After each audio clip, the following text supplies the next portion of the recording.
presentation, and then I'm going to talk about a little bit of a few questions you guys asked. I'm going to show you a few things that is closer related to your projects. So I will maybe start a new file. I'll just save this. I'll close that.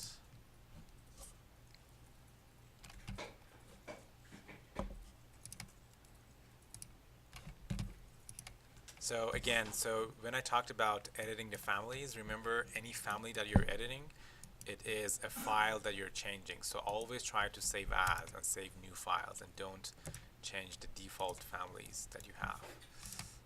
Okay, so I make a new project, architecture template, okay, and I'll bring I'll go make a 3 view. I'll go bring in one of my masking. So this is basically what you will do in your project. So you click on mask, you do masking 1, then you go insert, you do import or link a CAD file. I'll go masking import test. So that was my SAT file. Number 2, I want to bring that in, and it showed up there. I'm pretty sure that it's very small, so I'll just scale it up. Maybe this time 100 times bigger, so 1 to 100. Now that will be the geometry I'm going to work with. So this is a simple mask. I'll just say, okay, so the first thing to know, we talked about how to do a wall by face. So if you have your masking, you can do a wall by face and just click on it, and then it will give you your wall. You can even move it away, you can go back to your masking. You can change the scale. Maybe you want it to be double, so make it bigger. You will go back, and then you will select your wall and say update to the face, so it will match whatever whatever the masking has been changed to. But and then you can change your type of the wall and give it whatever you want. But the thing is, you cannot change this to a curtain wall because it is not defined as a wall that can be translated into curtain wall. What you could do is to actually make a curtain wall system. So if you go here and select this curtain wall, or if you go in your masking environment and do a curtain system, then you can select this and actually create a curtain wall system. So it does try. I will hide my masking so that it's not very confusing.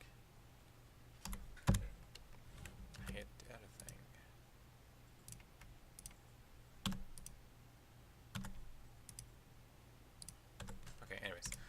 So you see it has tried to make a curtain wall out of what you had, and it's very pixelated. So you can go edit your type and say I want fixed distances, but I'm fine with only 400 by 400 modules, and then say OK. Now you have a curtain wall that has a higher resolution and is trying to do a better job in matching what you had in your masking. If I can hide my masking would be great. Select them all. Okay, let's do this. I'll select everything. Go to the filter, check none, select the mask. Excuse me. So here. Now you have a curtain wall that has done the best it could do to match your masking, and then you can define what you want to have for your panels. You'll go there. What is the curtain panels? You can say, for example, I want solid for all of them. What are the joints? There are different options you can pick from, and then you'll say OK, and this will do the best it can to make that wall, the curved wall, using panels that are straight. So let's say you actually want to build this wall, and the solution you will find out, instead of doing stucco and trying to match this, is actually running a frame and filling those with panels. This would be the actual result that you would get. Then it will give you the chance to go in and actually, similar to other tools you could use in your actual curtain wall system, and change each of these panels and grid lines into new tools. So let's say I want to have a window in some of these areas. So I'll just select a few of these, and I'll change the panels. As you can see, it's grayed out. It's because they're all pinned.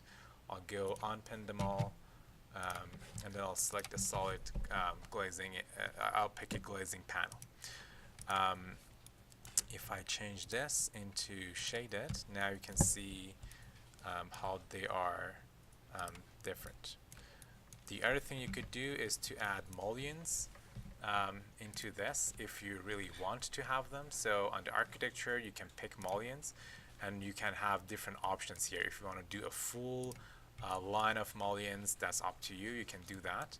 But if you want to do maybe just a grid around the window that you have drawn, that's another way of approaching it. So maybe you have a curvature wall, a curved wall that you are trying to define a mesh on top of it and define that as a window. And you could also have even a combination of these things. So I'm pretty sure you can go in and select different segments and move your grids around, and even change how each of these grids are defined. So if I unpin that, I can move this around. Now this grid is different than that. So I can edit everything in this panel. It's very close to what will happen in real life. So that's that. You can also, if you wanted to add mulligans all at one time, you can do it there too.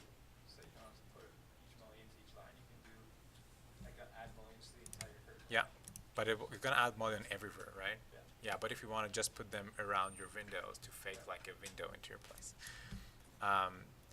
The other thing that is good to know is that any of these panels that you would put in is again a family that you're loading into your project.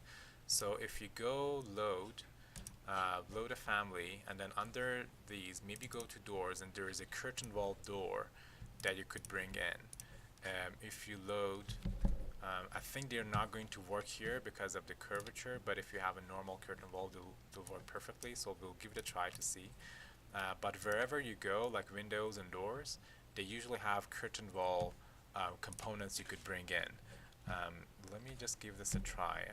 Maybe it's not going to work, but it's worth trying. So I'll pick that. I'm trying to change it to now maybe a door, a single glass. Yeah, it's not successful because of the dimensions or the curvature. But the option is there to do it. So you can download different families and change that paneling system. Questions? Yep. The windows that you do is when you see the frames, they're not connected. Yeah. Fix that. I don't know any perfect ways of doing this, and I'm not sure if that's the best way of drawing that frame, but that's just a quick way around drawing this. And then you can use some of these tools, like how to if you have the whole grid system here, like if all the mullions were there. So as Graham said, if I do all grids, it will give me all my mullions. Then I will have a cleaner environment, and then I would it's thinking, and then I would define how each of the joints are dealt with. So then you would probably be able to get a cleaner result. But to be honest, there are no perfect ways of doing this, I think. Unless you use adaptive components that we'll talk about later. Any other questions? All right. So I talked about how to load new families to your curtain wall system. Just to again show you quickly what it means, I'm going to draw a wall here. Okay, that's very small. That's why it doesn't do that. If I change that to a curtain wall system, and then I define fixed distances, and define that maybe a meter by a meter. Now I should be able to hopefully change this into a door. There, so now this is a door. If I go to my plan, I can see that the door is showing up on my grid. So going back to this, using Graham's tool to get all the walls. So again, back to the level 1. You can see now you have a door in your curtain wall system. Theoretically, it should work in this system too, but it's a little bit tricky to get it right. Okay, next thing I want to show you is how to do floors in a massing. So if you have a closed mass, let's just do a quick massing here. So I do an in-place mass there, and then I draw just a very simple rectangle, and I'll create a form from it by extrusion. I can even move these things around just to give it a little bit of complexity. So let's say that's my geometry. And then there's a tool that you can use to define your floors. So if in my elevation I am having, let's say that's at 3,000, sorry, and I've got one more up here, another 3,000, and I go back to my 3D view, and then I can select my massing and say I want to get masked floors, and I will click all the floors that I want to do. So again, if you have your mask selected, there's this tool you can use called mask floors. It will open up this window, level 1, level 2, and level 3. I want to get floors, and it will cut those for you. These are still not floors, but there are placeholders for floors to go on them. So the next step is to go on architecture, floor by face, and then put a floor on top of these. What's that? Oh, did I? Alright, quite different. Yeah, so now you can actually just draw your floors in. I think I canceled that. And it will say create floor. It will give you all the floors. And then you can go in and see them in your plan view. The other thing we were talking about last time was, okay, so let me just draw the walls around this thing too. Wall by face, wall by face. Then back here, wall by face and wall by face. So level 2, I'll okay. If I go to my view range down here, my cut line is at 1200. If I put it to 0, then it is perfectly cutting through where my floor needs to be, and I can see the actual outlines of the floor. But if it's a bit higher, maybe it's more difficult for me to understand where the floor needs to be. And I think I'm seeing the massing here, that's why it's a little bit confusing. So if I hide that,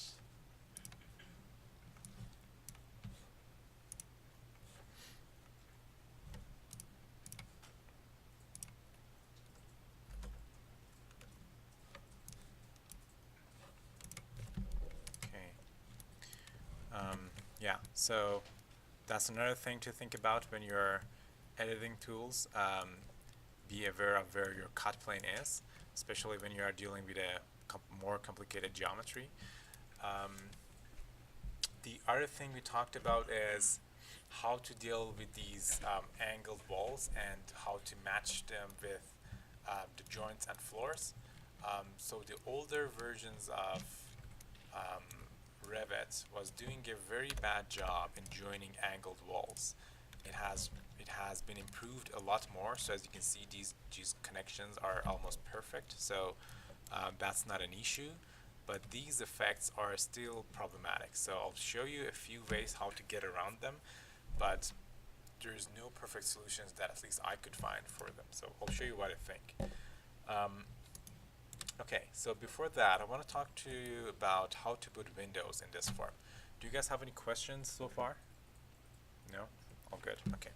So if you try to put in a window in this, which you can do because it's a wall, but there are on angles and this one has a curvature. So if you put that, it will cut a hole into it, and it will put the window just straightforward and very, very, very vertical and without following the curve, because the window has been defined for a vertical wall. It is actually an interesting effect. if you're interested in doing this, that's fine. But there are other ways to fix that, and it's not by modeling, it's actually by picking the right family or editing your family, which I'll show you. But another way is to maybe define this surface as a curtain wall and then deal with each of the panels. So if you don't want to do that, and if you want to do this, the way to fix it is to make a family or use a family that is face based, and it will just lay on the surface. I will follow that. So if we double click on that and we open up the family editing environment and go to there, you can see that it has been defined as a host, the host to be a wall, and it's a vertical element. If I come out of this, there's another thing that I could do. If I do new family, I could pick a generic, where is it? Face-based model. So if I use that, and if I make something on this, which I'm not going to spend a lot of time, I'm just going to quickly show you what it means. Now, anything I do here is based on that surface behind it. So I'll load it into the project.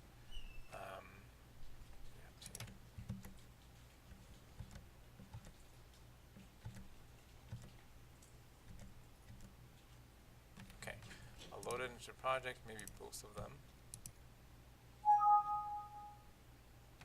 And I'll try to see if it works. So now here, I didn't do a very good job in defining what that component is. I think that's what I made. I could have defined it as a window, but now it is trying to follow the surface of my geometry. So you could actually make a void that would be the window cut. So you could actually design all the details of that window in this. And going back to your family editing tools, the reason I'm doing this quickly is because we're going to come back to this and go through more details. Just want to show you guys what it means. You could define this as, instead of a generic model, as a window and give it more details. And then going back here would be under the windows. Not really, but anyways, you could do that. A better solution could be actually finding things that would work for you. And there are a lot of roof window types that you can download and use on the surface. One of them that is very famous in the industry and is being used a lot, and it's pretty cool, is the Velux windows. So the Velux windows are usually used for sloped roof when you don't have a balcony, but you have the opportunity to open up your window to actually feel like a balcony because it's an open space. You can download them online. Just search for Revit model download Velux windows. Their website offers them for free, and then you can load the families into your project, and they will. What's happening? They will come in. Where were those Velux windows? What's that? I just downloaded them. You can download them. Okay. Yeah, I downloaded them beforehand. So yeah, again, you need to download them. They don't come by default. And then when you go Windows, then you can see these Velux windows are there. And then if you pick one of them, they are actually face-based components already. So you can just place them, and they will follow your surface, which is pretty cool. So. You got them from like the Velux website, or? I'm pretty sure, yeah. I think Velux website has them, and there are a few suppliers in town that also have the models in. So just look for Revit component Velux download, and then I will bring it up. Okay, so that's that. Do you guys have any questions?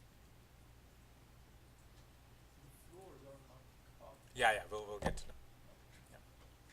Okay, all right. So there is another thing that may be useful in your project. So let's say here you decide to have a different material halfway through or something like that. When you select your wall, you can actually, you don't have a lot of access to editing tools, so that's a little bit difficult to deal with. But if you select your mass and you go edit in place, and this was a mass created in Revit, it will give you a few tools to use. One one of them is this guy called split face. So you can split a face or actually draw new pieces on your face. Again, it's a lot problematic if you import a curved surface from, let's say, Rhino into Revit. It doesn't let you do that very easily. But if you have modeled that in Revit, or if it's a simpler geometry you're bringing in from outside, which I'm going to show you a pyramid that I've tested, it will work very good. So now I've got a face that has two parts into it. So if I go, I want to do a wall by face, I can pick that one as a wall or pick this one as a wall, and maybe later on I'll go in and define that as a, if it works. It doesn't. I can maybe make that a curtain wall. I will pick that and make the curtain wall system. Now I can do a bit more interesting stuff with my model. It's challenging for the joining the walls a little bit, but we'll figure that out. Anyways, that's the split tool you can use. You could also, so if I try to, I'm just going to delete everything here and unhide that mass. If I try to, it is still here for me if I want to use it, but it doesn't let me do anything because it doesn't really understand what is happening on this geometry. So it doesn't let me cut. And even if I try to do avoid mass and cut through this because it was imported, it doesn't let me do that. But it is having a little bit of hard time understanding what this geometry is. But if I make a mass that is a bit more simpler, like this pyramid geometry that I'm bringing in, I'm actually going to link that this time. And it's still very small. We'll do scale it 1 to 100. One more time. 1 to 5. Now this is a simpler geometry, obviously, and if I go edit this, it does let me to cut on its surfaces. So my suggestion is for this part of the project, if you're dealing with any geometries that is similar to this, do all your divisions and cuts before importing and do a link, because if you later on decided that you need to change something, you can go back and let's say this was a pyramid without any cuts. I go back to Rhino, add this cut into it and reload my model in. This part will be added to my existing file and I can edit this later on. So same thing, I'll go face, pick that, and I should be able to just make a wall out of that. So if I have a link in my geometry, I would just go to manage and manage links, and there under CAD format you can see what you have in your model. You can unload them, and then if you want, if you have saved over that, you can just save, you can reload the same file and then it will bring you the updates, or you can load a different file to replace this. Because it's totally different geometry, it should not work very well. As you can see, it's kind of confused. But if it was the same geometry with a few divisions added, it should work pretty clean in this process. The last thing I want to show, and I hope my undos are enough to just bring this stuff I deleted back in, are those actually angled walls and floors that are not working very well. Okay, so here, let's say I go and want to delete that wall and want to redraw it.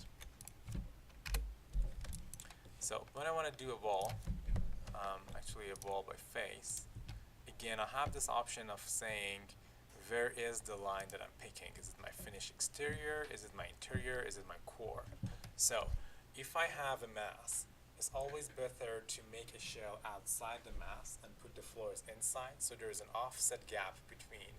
And actually these things that are coming from imperfection are hidden in the depths of the wall, so I won't actually see them. So if I just select my finished face interior and then pick that, it's a thicker kind of geometry coming out. And actually if this floor was a little bit higher, maybe 300, it would be hidden inside that wall and you wouldn't really see this piece coming out. However, it is not still perfect. In a simpler board, when you were dealing with simple floors and simpler walls, when you have, let me just show you this example. So if I draw a floor here with some detailing on it, so I'll select that and give it not a generic one, maybe a more detailed one. And then I draw a wall on top of that, again, with a bit more details. Maybe that. And then I go to my level 1, and then here draw a section.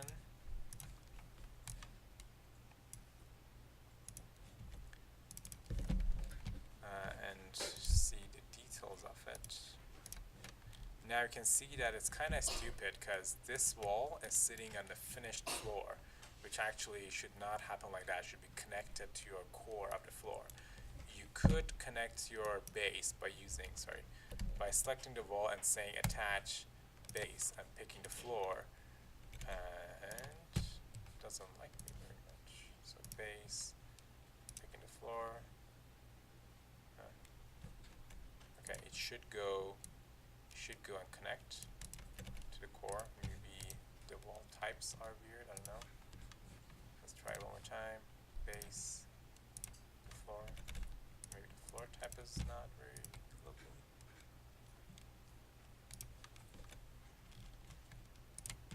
Okay, it is doing something. Okay, so if it's detached, it's just sitting on top there. And if I attach it to the base, it will go through. So apparently this is the structure it needs to be connected to. So that's how it's going to show it to me. But in a simple word, this would work. In more complicated geometries like these ones, you won't be very lucky trying that tool, connecting walls and floors, because they're all defined by faces. So you would, your best bet is to leave enough gap for yourself to hide the details in between the wall and floor in the thickness of the assembly, and then deal with that in the detailing phase of the project.